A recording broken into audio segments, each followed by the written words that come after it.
Okay. Let's start let's assume that there are going to be loads of people watching this video afterwards as well. Hi, Jean. Hi, Jean. Hi, Zana. Hello again, Jules. Hi, Angela. Nice to meet you. I like your empty bookshelf. I know she's in the Supreme Court today. Oh. And I'll get her to tell you what she's doing in a minute. Let's just start off, though, and Angela, with a little bit of an intro. So thank you so much for agreeing to do this. We have had quite interesting chats over the last 2 years around politics and women in politics and how we need to get more women up there in order to have power positions, in order to change the dial, all at the same time as, Misrepresented came out. I don't know whether have you all seen Misrepresented, the show on the ABC? I think it was ABC. Yeah. I'll send you a link, Jean. It must be on YouTube, but it's the history of us women in politics in Australia. And it's quite shocking. Starting off with the fact that we were the first country in the world to allow women to become politicians, but it took 100 years for that to happen once it got passed. And that we didn't have a women's toilet in Parliament House until about 20 years ago, which blows my mind. And a whole lot of other stuff anyway. So there's that one. Hi, Anne. It's lovely to see you, by the way. Anyway, let me introduce Angela. So I met Angela. I don't even know how I met you, Angela, actually. But I met you about 3 years ago. I interviewed her. There is a fabulous She's the Boss chats about Angela, and I'll get her to tell her whole story in a minute. But and I don't even know it correctly, so I don't want to say it too wrong. But anyway, she is the host of SME TV, which is a streaming TV network via YouTube that she has been running for a couple of years. She's an entrepreneur who's owned over 30 businesses over the course of her career, and you can ask her about that as well. She has been on the Sydney City Council, is that right, for the last couple of years, and tried to take on Clover last year. And she has also been Telstra Businesswoman of the Year in 2017, was it? Earlier. Seven. But what I loved was when I said to you, does that actually give you any value? And you went, oh my God, it changed everything. So I'll be interested to talk about that as well. So let's start off with, do you want to introduce yourself? I've just done a pretty crappy introduction. Do you want to introduce yourself a bit better and then tell us a little bit about what you're doing now? And then we'll start. Then you can tell us more about what you've done in the past. Thank you, Jules. That's very lovely of you. I think you've given enough of a summary. I'm going to work backwards, if that's okay. Yeah, great. Starting with, hello, I'm Angela Vithoulkas. I'm now officially a retired politician. After a decade, I might say. So that's a nice big change in my life that I'll never get back, which is one aspect of considering things. Today, I'm doing this Zoom conversation from the Sydney or New South Wales Supreme Court. This is why you can see empty shelves behind me. I've ducked out of court and popped into a conference room. I'm here because I've headed up a class action on behalf of almost 300 participants, and we are suing the state government of New South Wales for $500 million because of the damage they did. Because of the damage they did to businesses and residents from the Sydney Light Rail project. So if you are in Sydney or you've ever been in Sydney, I think Jana's in Sydney. Everyone else is elsewhere. So Jana, the Sydney Light Rail project obviously took almost 5 years to finish. It went 4 years over time and $2.5 billion over budget. And there was little or no support for any of the businesses or the residents. And that was something that politically I did for two reasons. One, because I was a politician at the time and that was on my patch. But also I was one of those businesses that failed after 19 years of a business that had achieved national and international recognition. I lost everything overnight because of the light rail project. So I've been inspired. that's purely the construction that was going on the street, blocking people being able to get into shops. That's right. One day I was the market leader of making 30,000 coffees a week to nothing overnight. Wow. So I think it's been a great lesson in life. No compensation offered? No, because they didn't do anything wrong. And that's why we're in court. The beautiful part of how I got here is that I recognized how to put political pressure on people. So without that background in politics, because at that point I was halfway through my political career, I recognized the power of the people, and something that politicians underestimate. And they underestimate it when it's against them, and they overestimate when they want to try and tap into it and think it's going to solve all their problems and get them elected. It takes a little bit of hard work to do that. So the reason that I use it as a point of inspiration today, and I find it quite apt and appropriate that I'm here talking about women in politics from the Supreme Court, which is the result of something that I put together, is that I spent 2 years door knocking every business and resident physically. I then spent a lot of my own money to get legal opinions, to find a legal funder and a lawyer, bring them together to then take on this class action. So I had to prove the concept. And in business, we understand about proving the concept. In politics, they don't. But I proved the concept so strongly that it's never cost anybody 1 cent to be part of this class. So we've already run up almost $20 million in legal fees in the past 4 years. We have 6 solicitors and 3 barristers working on it, and it's all funded by a hedge fund, and that's what they do. And that's I didn't know that. That's where the power of the people come to bear. And every politician said at that time, it'll never happen, it'll never get up. The government's done nothing wrong.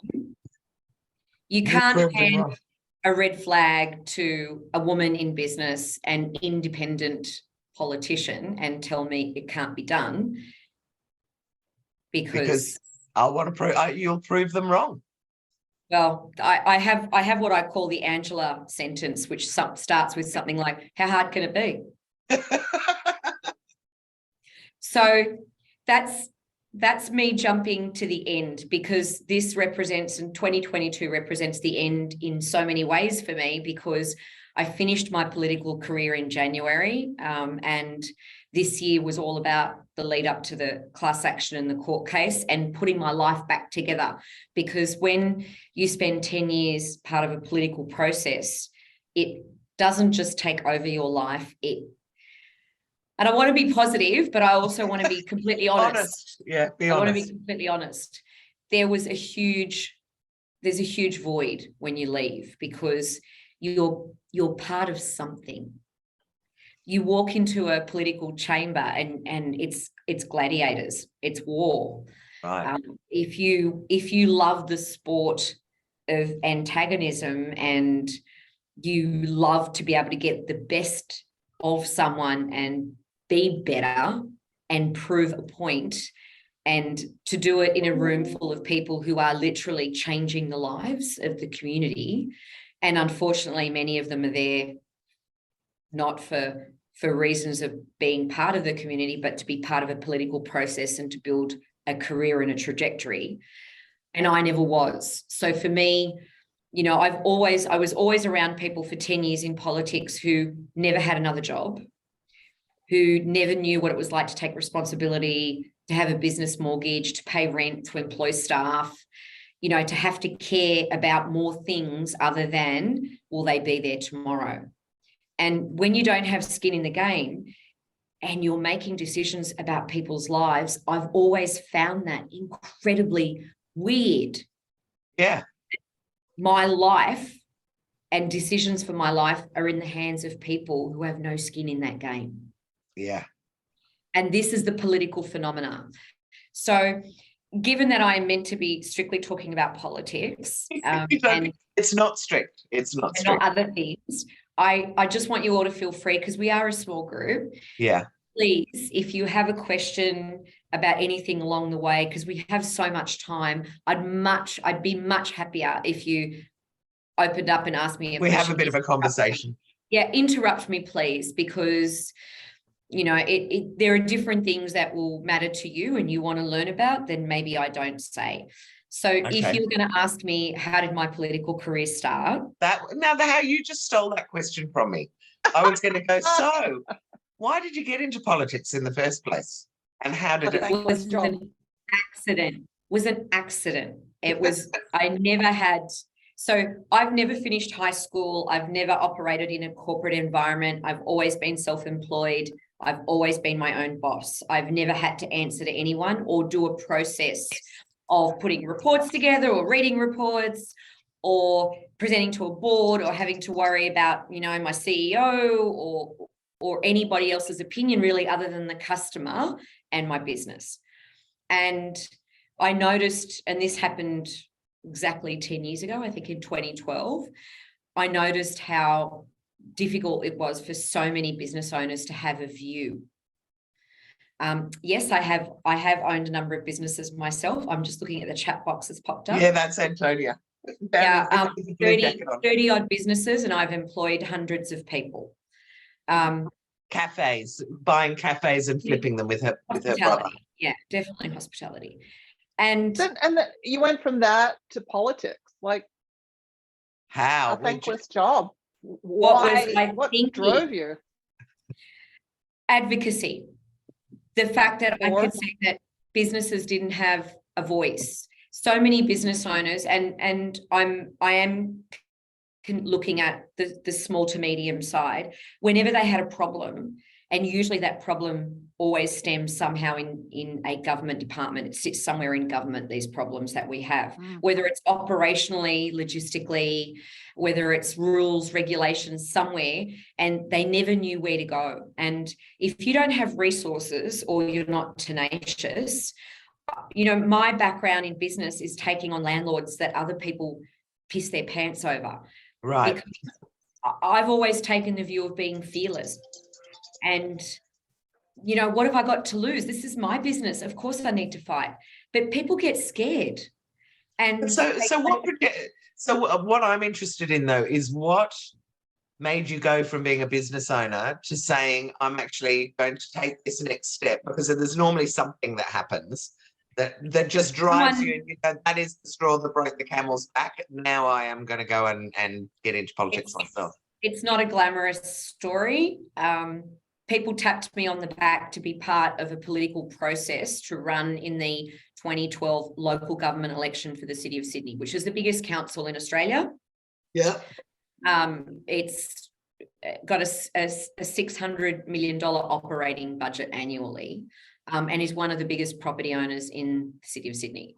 But what made you say yes?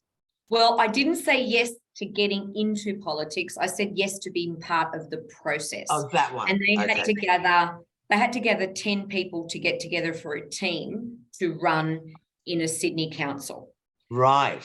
I just wanted to be part of something like that to see what it would be like. And then it got to the point where the people who started this movement ran out of money and couldn't get anyone to put their hand up and say, I will lead the team. Yeah. And I said, how hard can it be? Famous last words. Famous last words. And before I knew it, my face was on 20,000 posters and a political campaign was launched, and I had no freaking idea on anything. And I'm telling you, when I tell you nothing, I promise you nothing. I'd never put together policy. Why would I? No. I did not know what every other side was talking about. I had no idea of the process of council. I'd never been to a council meeting. And thank God, because if I'd ever been to one, I never would have done it. Because I didn't know they went on for 10 hours. Right. Like, who does that? No, I didn't know they did either. God, that puts a whole lot of spin on meetings. So as people are jumping in, I'm actually recounting or retelling the beginning of my political life and how it was running parallel to business.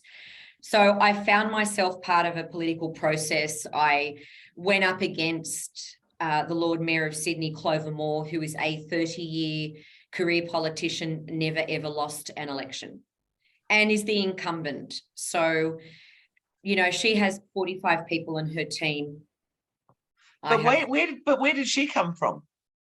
She's an independent. Yeah. No longer a single independent. She's an independent political party, because you have to form a party to run in a council government election if you want to be above the line. So you're all familiar with candidates who sit above the line and below the line. Yeah. When you vote on any ballot in Australia, anything that's above the line is usually a political party. People who don't belong to a party or a group, their names are below the line, and to find them and to vote for them is almost impossible. I never knew that, having voted yesterday, and the big green thing with 50 million different things on it. I didn't realise you had to form it. So that's why you formed the SME party. That's right. That's why. So the first time that I ran, I was, they put together haphazardly a political party quickly, and I was leading that. And at the time that was called Living Sydney. So they needed my money because they couldn't raise money. So you understand when you've been around for 4.5 minutes, people won't donate to your campaign. They don't think you're going to do it. I had no experience. Why would they think that I could do it? And I was literally thrown in the deep end. So I ran a campaign from, I think we started end of June in 2012, and the elections are always in September. So I had 9 weeks as a crash course to pull policy out of an orifice I won't describe, to suddenly develop mantras and reasons, and why are you doing this, and what are you going to change, and if the refugees come into Sydney Harbour, what will you do? Right. And, you know, what's the first thing on your agenda for the budget? Will you build more sports fields? Do we need more sports fields? I don't know. I've only been here for a minute. Wow. And off the back of everyone saying it couldn't be done, and I had no political party infrastructure, no volunteers, everything was slapped together the way I run a hospitality business. Okay, I need to do marketing, I need to find staff, I need to set up infrastructure, I need to do all these things. And we put together the craziest bunch of people who somehow pulled off a miracle, and I got elected. And I swear no one was more stunned than me, because I was walking around going, what do I do now? Well, what do you do now once you've got, because of course I would have thought that the race is all about winning. So what the hell do you do when you've won? Well, I got a seat. So there are 10 seats available on Sydney Council. So if you think of us as a Senate, there are 10 spots allocated, and the more spots you get on your team, the more you have a majority. And Clover Moore has had a majority forever. So it was always considered, yes, you got a seat, and yes, you're there, good for you, but you're never going to be able to get anything done because you're one. Right. And 1 out of 10, how on earth are you ever going to get anything through, or change anything, or help people if you've got one?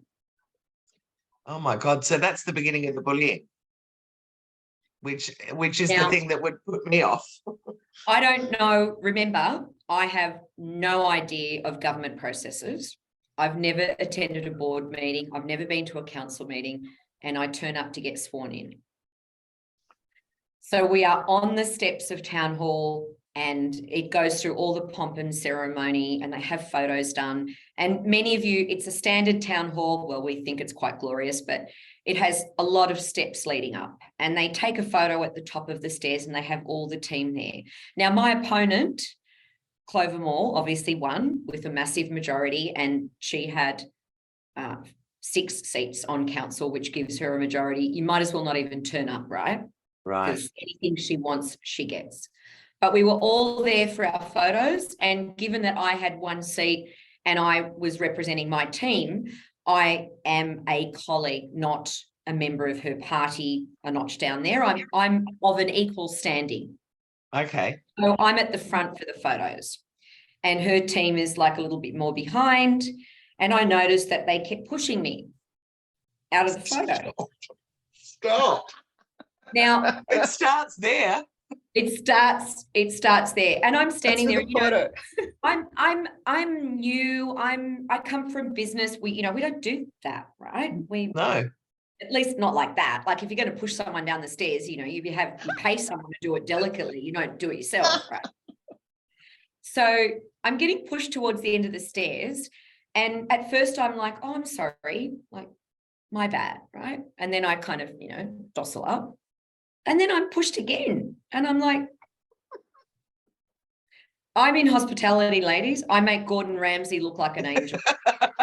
I love it. The second time I went, pushing back. the third time that he pushed me and I had like that much space for the stairs, I leaned down because he was short of nature.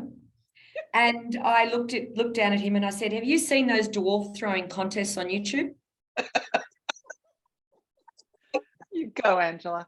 And he looked at me and he said, what do you mean? I said, you fucking touch me again, I'll throw you off the stairs so fast. Now, I probably shouldn't have said that word, but I'm just telling you. It's all right. I was rough around the edges.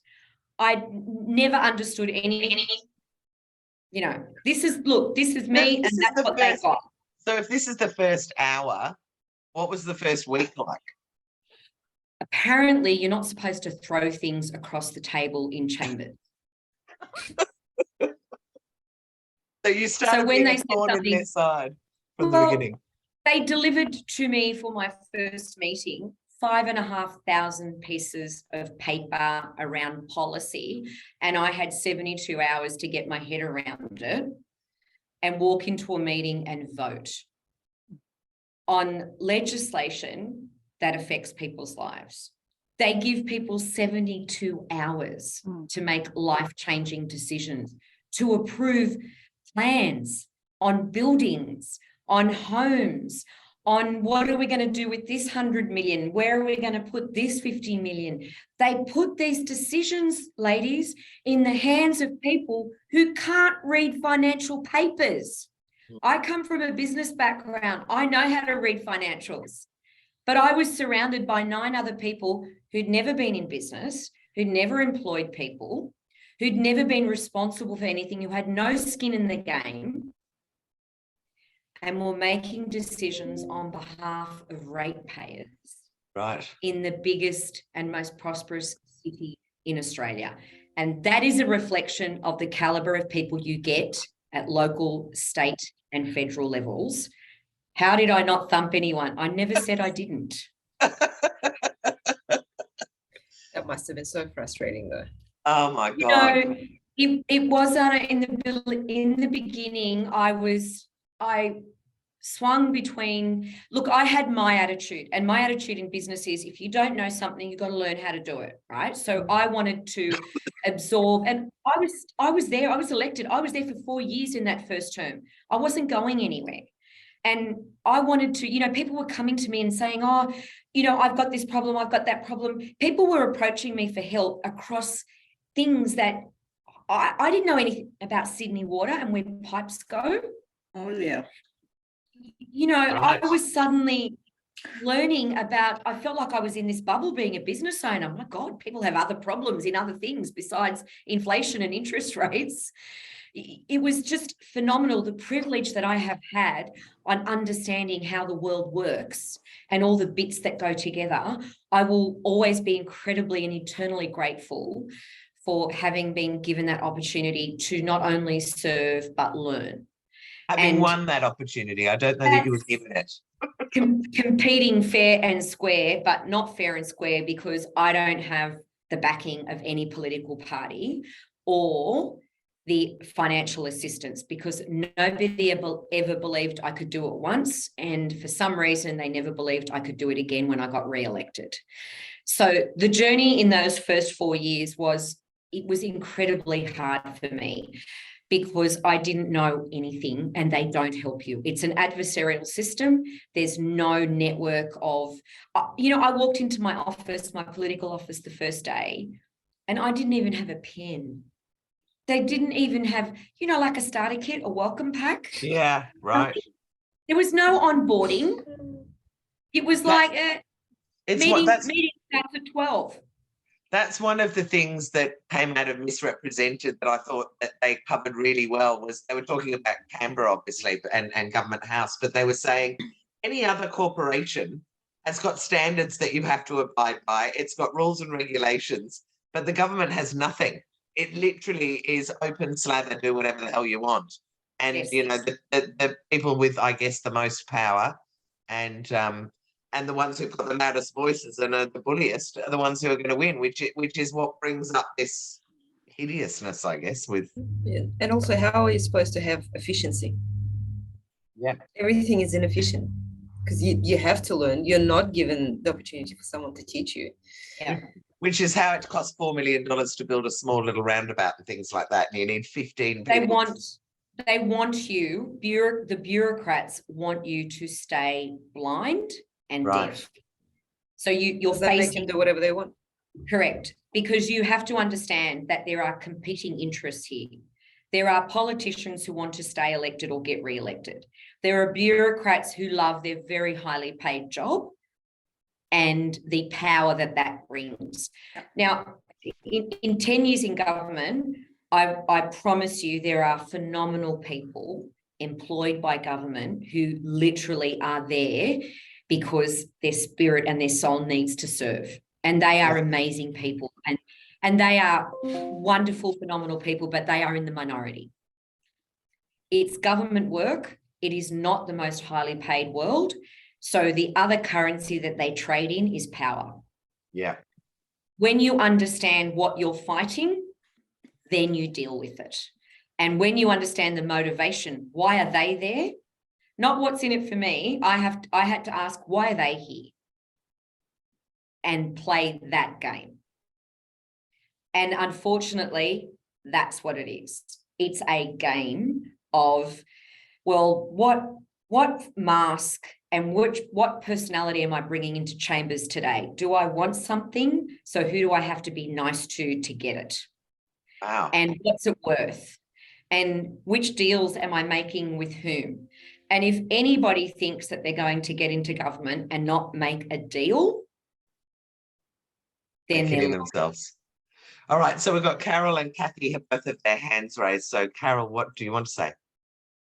I'm very sympathetic. We had a thing within our local shire, the Shire of Yarra Ranges in Victoria, called Voices of Women, and we were trying to encourage women to get onto Yarra Ranges because it was pretty much, we had one female, the rest were men, and very much pale stale male, and even second generation pale stale male.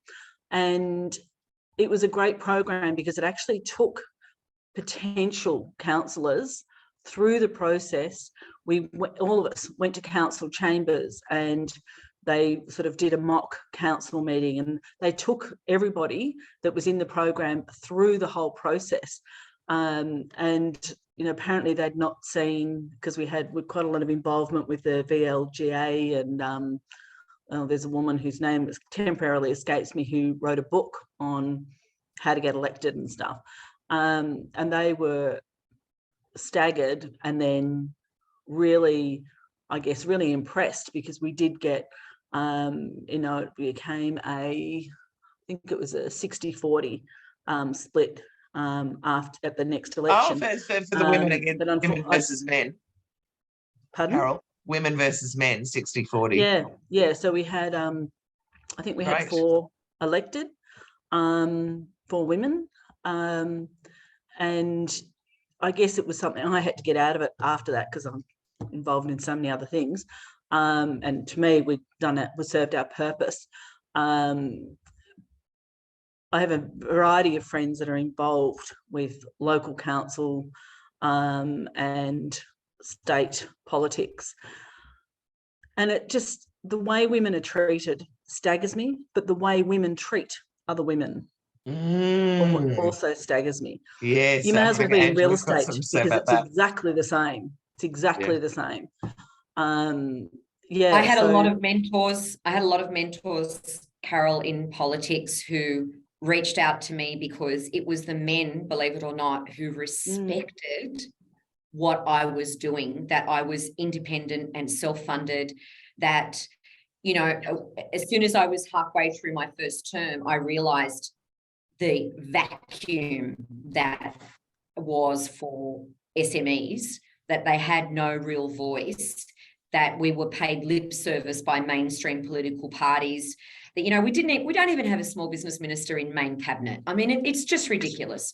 We have no real advocacy. Didn't we have Tony Abbott as the Minister for Women at one stage, which was the irony ridiculous of it all, thing. They've never had a small business minister who's actually had any real small business experience, just like most small business commissioners in each state are bureaucrats and never owned a small business. No. And to put a man in a woman as a head of women, he's never been a woman and he never will be. He was just such an awful man. Anyway. He could change if he wanted to. That's an option these days that's easily achieved. Well, that's true. But it became, I mean, I formed my own political party, and I've been in business 35 years. I have seen every struggle there is to see in business, but there is nothing like the challenge of putting together a political party, because you are dealing with a government department, namely the Electoral Commission, which in any state is, if you can imagine the ATO on steroids, possessed by the devil. That is what the Electoral Commission is in every state of Australia. And what's involved, though, in starting your own political... Oh, sorry, Kathy, did you want to say something first? A few things. So I certainly understand where you're coming from, particularly in respect to financial and business acumen. That's been a norm in politics as well as in banking, sadly to say. So people making decisions, you know, and we are talking about trillions of dollars. It's the same thing. Yeah. So that's not going to actually change. And I guess Bruce Bilson actually is an advocate for small business. So listening to you, he's a good ally outside of the system that can't really actually be stood down, and he's quite vocal. So, you know, in getting an ally, would he not be somebody that you would actually reach out to? Because I've had some pretty good discussions with him. Well, she's out of politics now. I'm retired. You're out now. I didn't realise that. That's right. January, I've retired. Right. Shame. I would have jumped on board with you. Next time. Well, I mean, if we... so I'm going to just mention a few of the drawbacks, right? But then I really want to be able to give you, you know, I'm so grateful for the 10 years that I had and the experiences and what I learned. And I know I wouldn't be who I am today without those experiences, but they were incredibly painful. They cost me a lot of money. You know, I lost my network of friends. The sacrifices that I made as an independent, pushing shit up a hill, and is it worth it in the end? I don't like to have regrets in life, but I would not let a child of mine do that. So right. So if you had a daughter who wanted to get into politics, you'd be talking her out of it. But how are we going to make that change happen? Yeah. Angela, that's the last time you're going to say that, right? I'm going to say that as an independent, please don't look at when an independent gets elected to federally or state level. It's rare. And when they get elected to a federal level, which we had the wave of Teals, understand, and I don't mean this in a negative way to anyone, nor do I want to belittle what they achieved, but they did not do it alone. I spent $1 million of my own money in 10 years to get small business on the map, to have a voice, while I was continuously told it could never be done and nobody wanted to support me. I couldn't raise money at fundraisers because nobody believed I could get anything done. Now, apart from getting elected twice, and apart from pulling off some phenomenal political wins, which I did all the time, mind you, even as one on a council of 10, I had a 97% batting average of getting things through, which means I had to get 9 other people to vote with me. Right. That doesn't happen. And I could not get people to back me. I couldn't get people to stand up and volunteer. I couldn't get people to write policy for me or to help me in any way. My own community, the Greek community, would not support me until they wanted something. Angela. And everybody wanted something. I actually don't even know who you are. And I'm actually from a Greek background, but not that I have ever played in the politics space. But had I actually had somebody tap me on the shoulder from a small business perspective, I would have been there. So I guess, you know, one of the things that we don't do that well as women is actually reach out to one another or tap each other on the shoulder and ask the person who actually can help. And I think that's the barrier that we need to somehow overcome, you know, finding out who it is that we need to actually get in front of, because I think that's when we can collaborate and make a bigger impact. Or don't be an independent. No, that's okay. You can be an independent. Well, you have to understand it's such a struggle that it becomes, you know, what do you juggle first? And I'll use a business owner analogy, right? The CEO doesn't do everything. Yes, as a small business owner, you wear 5 different hats, but you're still not doing everything. When you are trying to put together a political party and you are the lead elected person and you are trying to get through 5,000 pieces of policy legislation on a fortnightly basis, and it's not considered a full-time job. I was paid $35,000 a year. My home outgoings are more than that. Yeah. To do what they consider in local government, the title that they give you, it's an allowance. You don't get super, you don't get sick pay, you don't get holiday pay at local government. Yeah. Even at state and federal, you know, $200,000 or $120,000 or $150,000. That's not big pay at the level of work that you are expected to deliver. Is it on par with the kind of caliber of people they're getting? Probably. As someone who employs people, I wouldn't pay them that money because they don't earn it. I'll tell you right now, they do not earn it. They did not spend the time that I did and the hard yards. I was running up and down George Street in between my businesses and town hall. And lucky for me, it was just one road, like a bat out of hell. I was up at 5 o'clock in the morning to go to work, to get some stuff done before I would go to my chambers and sit through a 10-hour council meeting, which is designed to wear you down so that you just sit there and vote and vote. They didn't bank on me reading the papers. It's just crazy, isn't it? I wish I had known Kathy then, because there was a night that Angela and I had where she was very down and couldn't, you know, was really sort of saying to me, do you know anyone else who would want to run with me? And the only one I thought was maybe Jen Donovan, and Jen wasn't ready. So if I'd known, we could have glued you together. Mainstream political parties, and I'm not getting into the politics of whether you're red, blue, yellow, green, pink, put aside the belief system. Mainstream political parties have infrastructure, they have processes, they have people assigned to jobs. I'm not saying they do it well, because I ran election campaigns in my 10 years in politics. I ran 5 election campaigns and were responsible for everything from start to finish.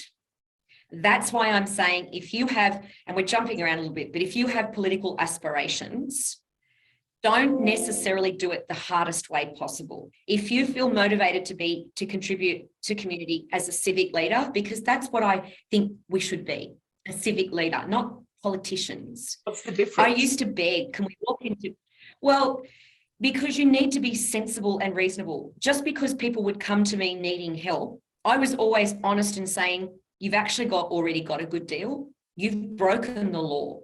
The planning rules say you can only build a 2-story house. I'm not going to advocate for you to build 3 stories. Go away. Yeah, right.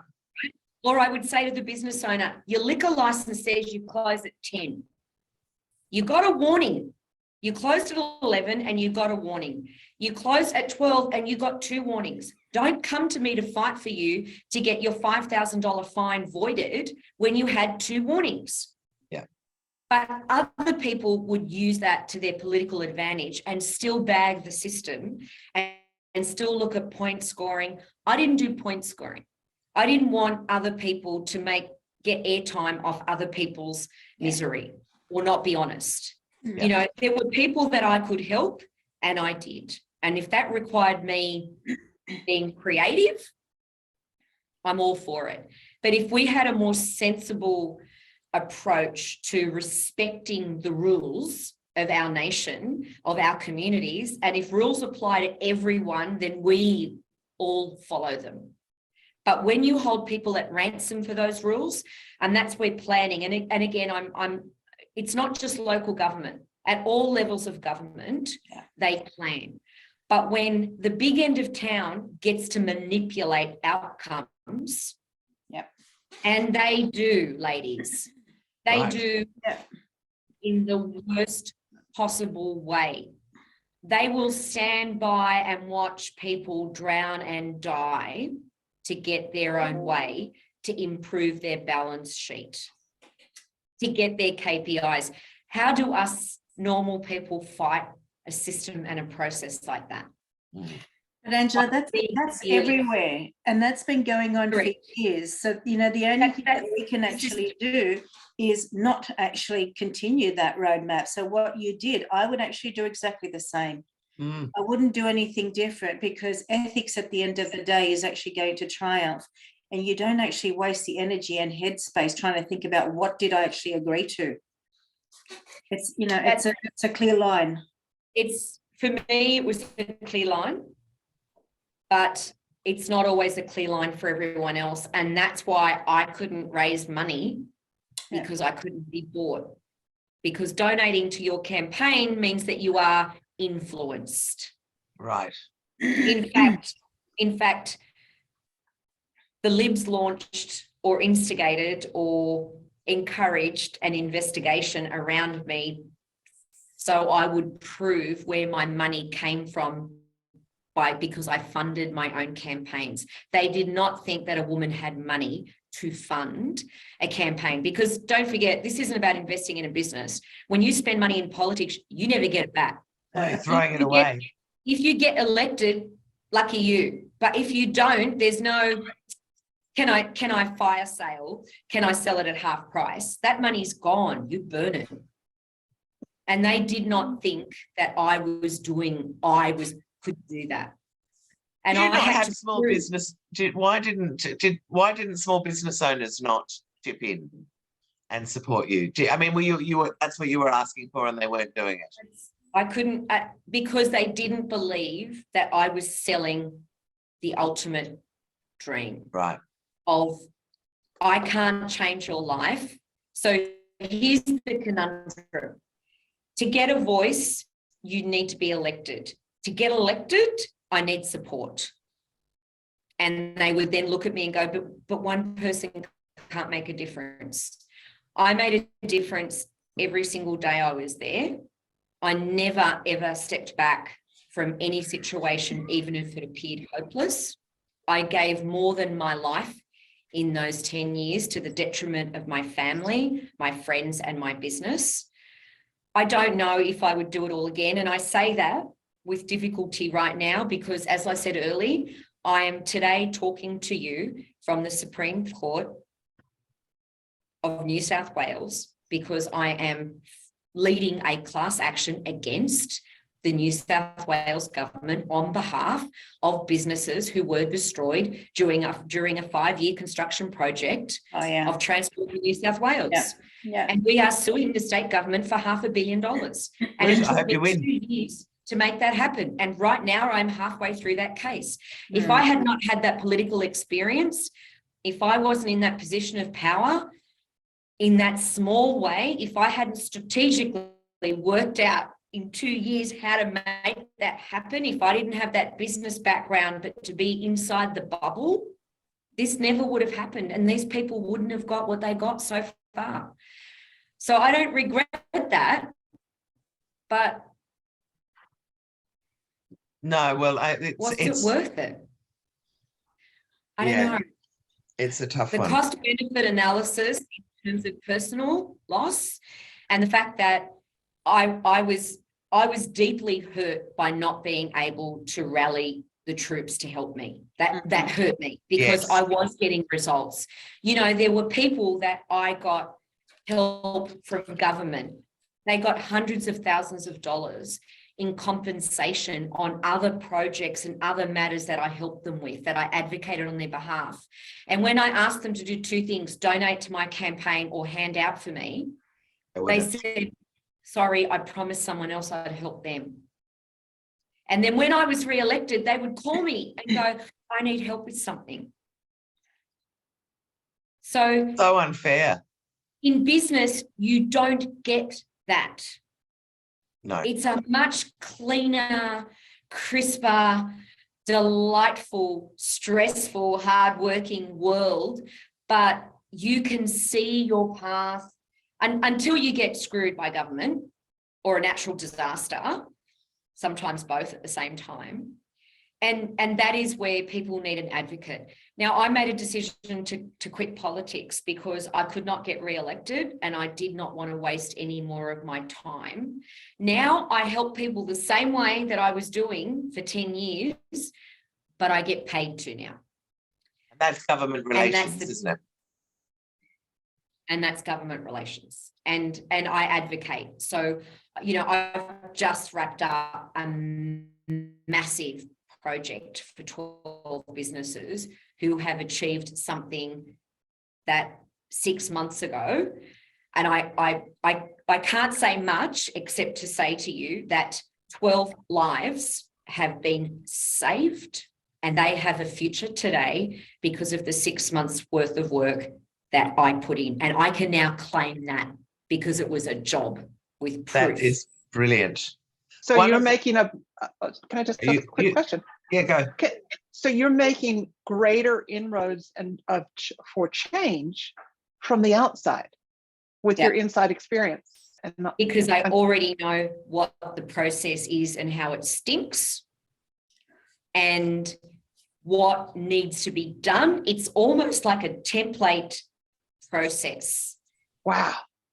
It's like step 1, do this.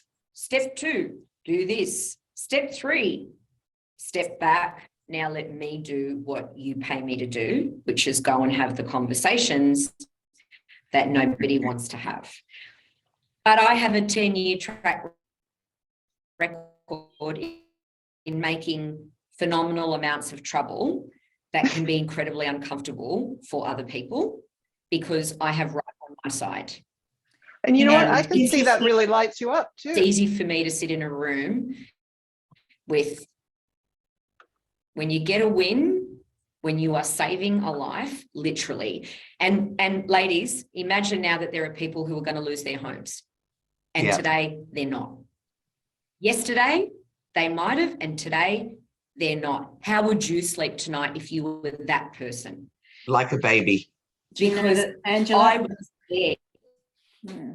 Angela, your internet is cutting in and out quite a lot. Is that just me? Is no, that it's everyone? It's if you move, Angela, if you actually move and move your hands, it actually changes the frequency. So you need to sit still. That's not fair. Right. No Italian hands. Is that better? Yeah.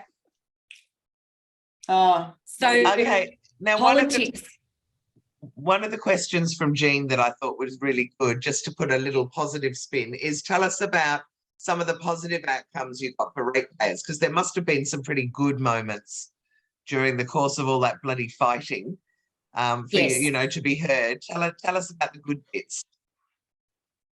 So I appreciated as a business owner that to get things done, sometimes you need to go around the mountain, right? You can't always blow up the mountain. We know that. So when you sit down and have conversations with bureaucrats and you learn how they work and what they want, that's where I excelled, because I never made it political.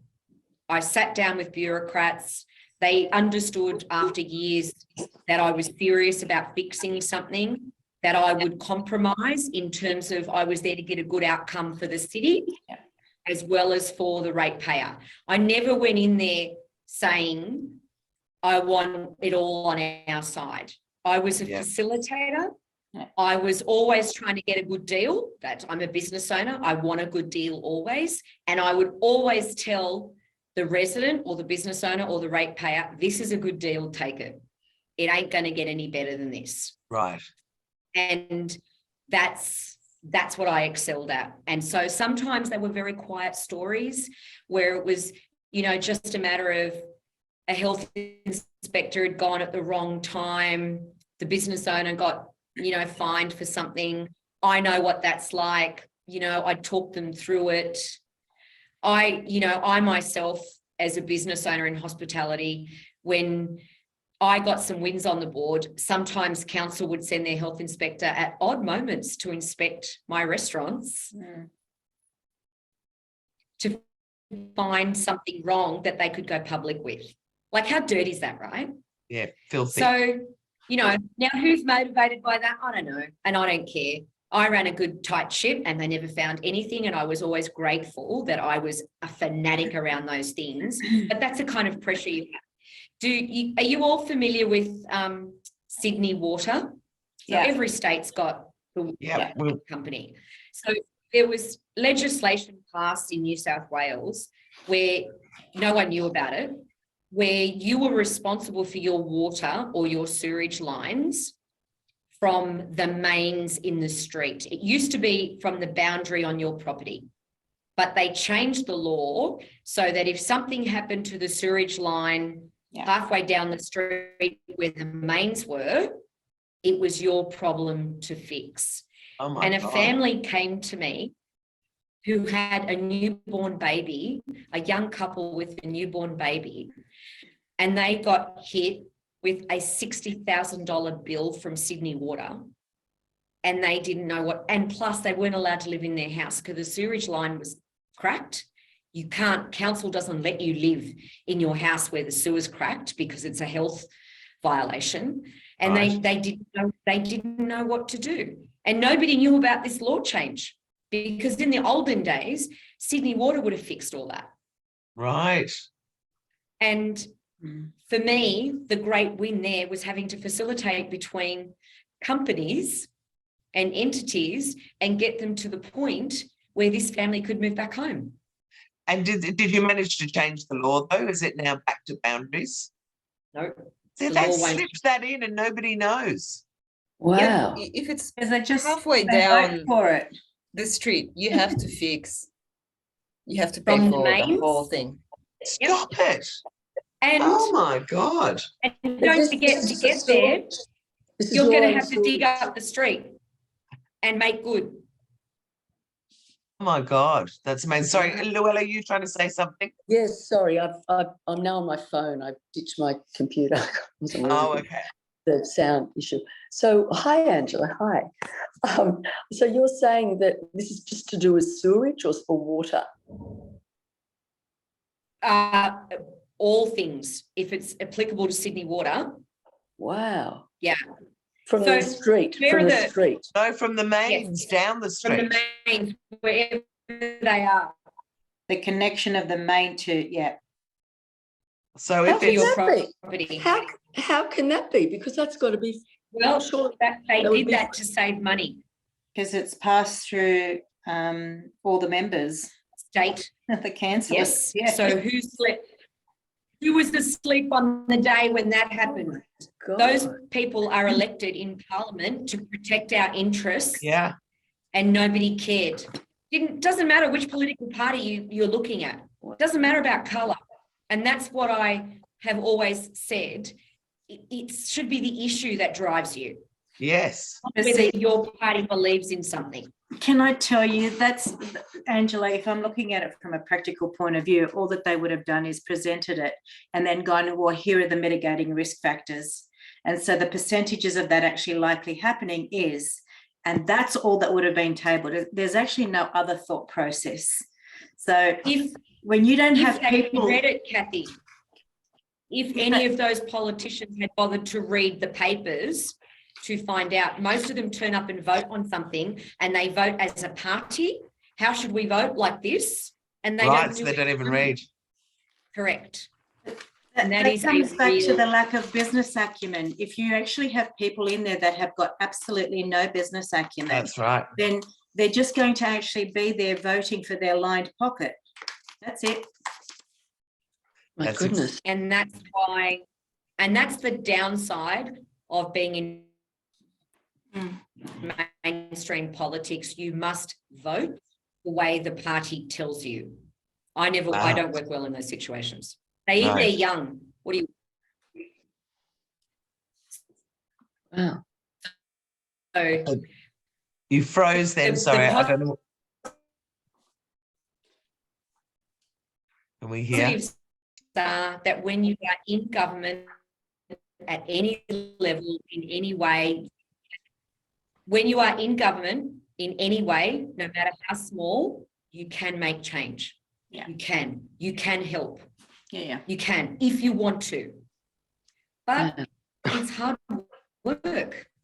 And thankless, by the sounds of it. You don't get paid. Of hard. And I was used to hard. No, you have to be satisfied with the ability to help people. And that's all you're going to get, is that self-satisfaction of that's a win. Yeah. And then, but everybody else is busy trying to get political scores and getting on media and rubbishing someone. It's all about rubbishing someone. And then, but the issue remains unresolved. And I don't like that. No. You don't get points for that. Interesting, Angela. Most people that I've actually spoken to that have had either a stint in politics, both at federal or at state, actually say you can do more outside of politics. And so for me, hearing that repeatedly, why would you, other than for an ego, actually step into politics?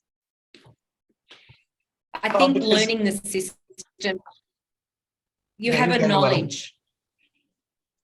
You have a knowledge. You get an inside knowledge. You get to understand that a lot of the time, I'm not going to put a percentage on it, a lot of the time there's a lot of good work being done. We are very lucky in this country, very lucky, that for the main part, things get done. And we are able to say we do have a decent healthcare system. I'm not, is it me? Yeah, it's so bad. Turn your screen off. Turn your video off. That usually helps. Might get more streaming. Yeah. Just we miss your face, but talk to us now. Well, can you hear? Can you? Yeah. Is that clear? Yeah. It does seem to be clear. Yeah. So it's almost like you have to serve an apprenticeship to understand how it works, and then only become valuable to the system when you're outside the system, which kind of makes sense because all those politicians are getting lots of money to get access to the system once they retire.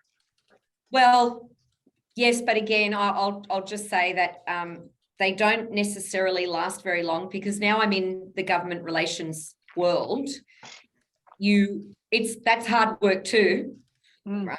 But you have to be prepared to do that hard work. So if you're going to keep cashing in on your brand and your name and not put in the hard work, that star will fade very quickly. And every day now, I am, eternally grateful for the opportunities that presented themselves that I worked for. Yes. that afford me the ability to mix it up with the big guys, because I attend meetings now, and it's very rare that I will walk into a room and that people don't know me. I may not know them, but they've heard of you.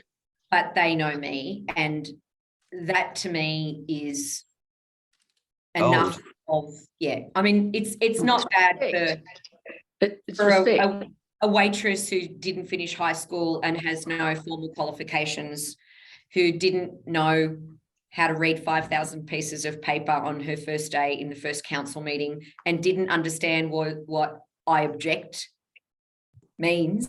And point of order, you know, everyone was saying point of order, and I stood up and went, point of order, and the mayor said, what for? And I went, I don't know, but I don't like what she said.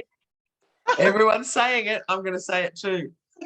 So Angela, we've had a lot of the challenges. What about some of the, you said a few times that you're eternally grateful for the opportunities it did give you. Yeah. Other than people recognising you when you go into a room, what are the other positives, do you think, out of your political career, that 10 years?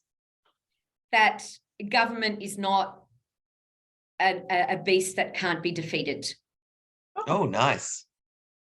It's not.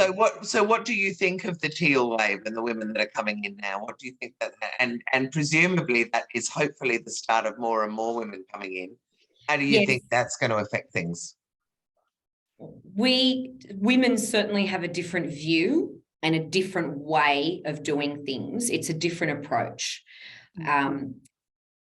Do we play nice as a team? No.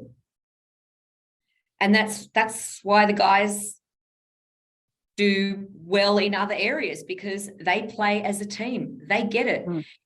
You know, they understand that when someone gets something or a bit more of something than someone else, yeah, they might whinge about it, but at the end of the day, they go, oh, yeah, that's just how it is. Whereas we take that a lot more personally, and when it becomes personal, you're not making decisions for the greater, including your own.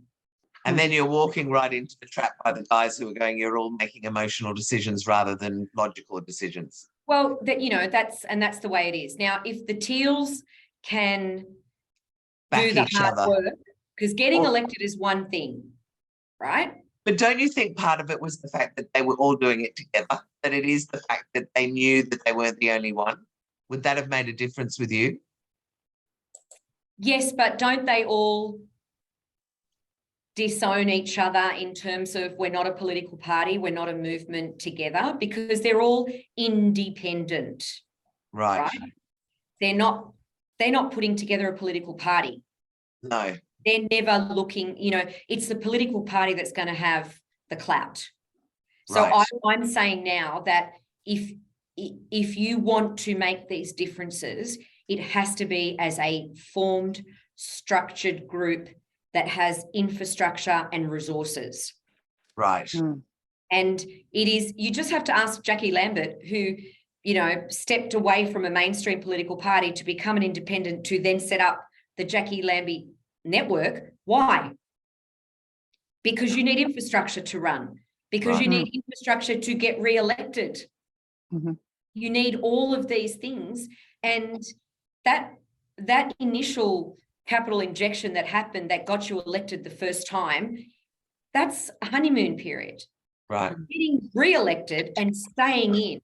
And do you really think that government mainstream, red and blue, maybe a bit of green, do you think they're taking them seriously as a group, or are they talking to them individually and shutting them down?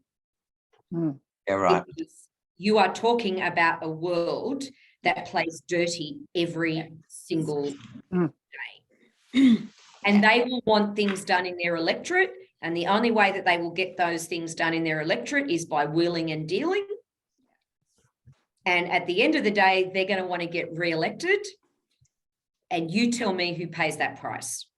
Yeah. So either form a formal group, pool resources, pool infrastructure, be a powerful, organised unit, because you all know in business that that's what it takes, have a plan, and have power and the clout.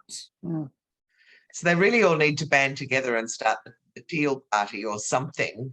Yes. So that then we can all vote above the line for them. Look, once upon a time, 4 years ago, I tried to unite all the minor parties.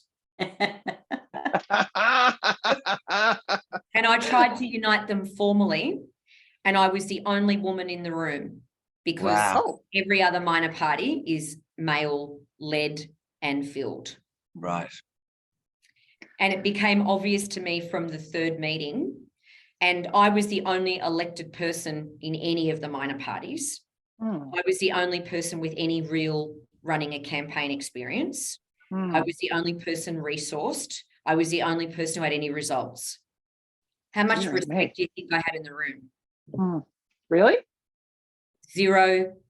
Yeah. Zero. I'm guessing in a whole room full of boys that you're considered pretty insignificant, which is disgusting. They couldn't get themselves organized in terms of they were so busy trying to work out who had the power. Right. Who had the power? And I had a registered political party, the Small Business Party, where I could the next day go and change my name to anything that these minor parties, if we'd all agreed on one name, I could have changed that name. I was offering to sacrifice my party to give up my power position. For the greater good. Yes, for the greater good. I can't do any more than that. And they couldn't agree on a name. I got to say that West Wing is starting to sound like a reality TV show. Yep. Yeah. Oh God. Oh, geez. And that is how it is. And if you can't, it's a unique taste, Antonia. It is a flavor unlike anything else. It's like being on speed and being in an arena of sport and armed with a weapon, and you're out there and you're dueling and you're giving and you're taking and you're scoring, and then you take a hit. And yeah, it's a buzz, right? But that's fantastic when you're debating in chambers and you're scoring points, then you know you're a way better debater than anyone in that room, because you can do it and cut it, because you already know what it's like to employ hundreds of people. You face business decisions every day that make differences in millions. And then then they release the lions and you're outnumbered. Yeah, but I never met a business owner who didn't like those odds. I'm just going to interrupt for 1 second. Luella, are you trying to get out? Yeah, I'm. Can you hear me, by the way? Yes, I can hear you, because I can tuck you out if you want. I do. I need to go, but I was just going to say, Angela, congratulations on everything that you achieved in politics, which was just amazing. And you're going to be such an incredible powerhouse. And best of luck with your what would you call it? Great cause of apparently it's consulting now. Consulting. Well, that's right, consulting, but also with that great cause of getting compensation for all the people that were, whose businesses were so badly harmed because of this, stuff ups with the light rail. So, all power to you. And totally. A government saying it was inevitable. The thing that I find hard. I need to go. All the best. Okay. Thank you. Bye-bye. Thank you, Jules. Bye. Bye-bye. Thank you. Angela, it reminds me of my friend Sally, who took the Victoria Police to court as part of a class action over a nightclub raid that they did back in the 90s when she was staying with me. And they did years of it, and lawyers and all the rest of it, and they all got 10 grand each. I will never forget that they put so much time in. So I hope you get your $500 million, because spread across 300 businesses, that's still not a lot of money. No. But $500 million. I know, $500 million. Yeah. But so 500, so that'd give them each 1.5 million, something like that. And they've lost their businesses. Some have lost more than others. So it'll be spread out that way, but it's something at least, they've got mortgages and they haven't paid any money to get this far. Oh, so that's great. It hasn't cost them a cent. How is it going at the moment? How are you looking in court? I'm amazed how similar to politics it is. Yeah, that's right. And the adversarial kind of, you know, I want to sort of stand up because I am so familiar with this case because I lived it and breathed it and experienced it that I know every single piece of information. So when they say things, I'm sitting there, it's fucking wrong. And I'm texting the lawyers saying, that's not what happened. That's not what happened. This happened. And so it's like I'm the fact checker. I've been in court every day for 3 weeks and I've got 3.5 more weeks to go. And I go home at night thinking, ow. It's just, it is horrible process. It's a 50-50. Oh, It's still red or black. You don't know which way it's going to go. It's a judge trial. Oh, so you won't know till the last minute, really. Maybe not even till next year with the verdict. oh, that's true. But we got this far. Yeah, you've done an incredible job. Yeah. Yes, And well done. we've got our day in court. At the very least, these people got to present a case against government, and government never expected this to happen. I just think it beggars belief that there wasn't compensation built into this $2 billion they've spent so far. You know, that's the bit that doesn't make sense. Give it away. No, it wasn't built in, and it's never been built in. And that is one of the biggest flaws that I kept saying why I thought my political existence was needed, because every piece of legislation should care about the people it impacts. Absolutely. And it never does. Including the sewage coming from down the street. I mean, that's also ridiculous. It can't be an inevitable consequence to compulsorily acquire someone's home and not pay them market rate. No. Yes, absolutely. You know, Angela, there's so much that I could say, but this is being recorded, so I won't. I already said too much. I'm thinking I should be introducing you to. There's a coffee there, definitely. Yeah, look, Angela, connect, because I actually sit on a different side to perhaps what you're accustomed to, that I might be able to shed some light that may help you. Thank you. Right. So, you know, I think, ladies, I don't want to put anyone off going into politics, but you didn't sell it well, though. No, and I know. I'm going to say no. I tell you what it's done. It's made me absolutely want to support any woman who does decide to go down that route. So unless they're evil, and, you know, people like Pauline, what's her name, can take a jump, but all the rest of them, like, let's just back them, because my God.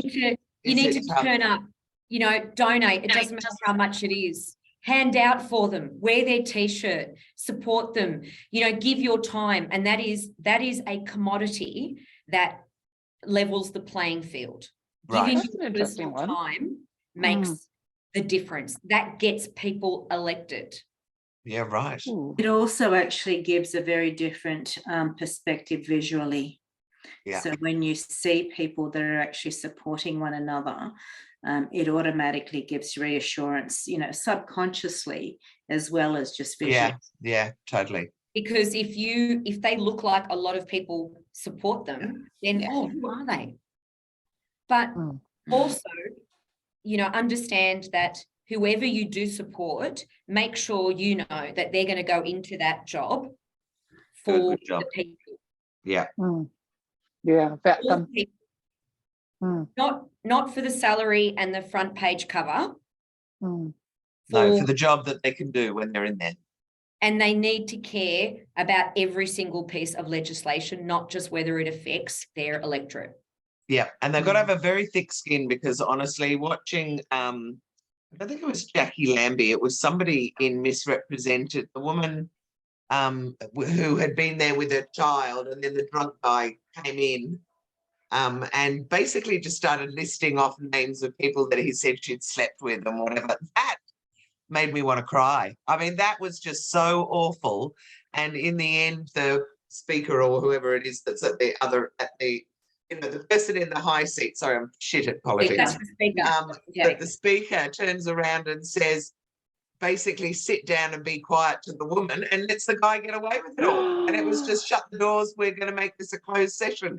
Like, oh my God, the man has been abusing her for 20 minutes and you're not kicking him out of the room and he's drunk. Sorry, but anyway, that was an absolute eye-opener. If we don't have higher standards of the people that we elect, this is what is going to happen. Well, this is what is happening. It's shocking. Hey, peanuts, get monkeys. Hanson Young. It was Senator Hanson Young. Yeah, awful. Anyway, Angela, you are amazing. I so appreciate you taking 90 minutes out of your very busy day. I hope you haven't missed anything that's important. But we really, really appreciate this. We will put the recording into the Zoom recordings, and I'm sure any women that are thinking of getting into politics will enjoy watching it. And I'm going to connect you with Kathy and anybody else that says that they want to get into politics. And Amanda and Antonia, do you want to have a... Oh. Yeah. Angela, are you still living upstairs from the studio? No. Okay. I'd love to catch up with you and that girlfriend who says she wants to get into politics. She's a lawyer, and perhaps you can point her in the right direction. She seems very determined. Yes, no, I'm happy to. And my details are very easy to find anywhere. So either, I know, Kathy, you reached out to me on LinkedIn. So I'm on there, but good. Feel free, Jules, feel free to give them any of my details. Yep. I think I've got your Vivo Cafe email. That's the main one. That's my private personal one. So that's always only ever going to come to me. I'm still not letting that one go. All right, great. Well, I buried that body yet. I'll do that. And I super appreciate it. And I cannot wait to catch up with you next time I'm up there. I definitely owe you a glass of bubbles for this one. Please feel free. And if you're not in Sydney, when you are in Sydney, tell me. Yeah. Okay. Thank you. Thank you so much. Thanks, everyone. Bye. Bye. Thank you. Bye. See you. Bye.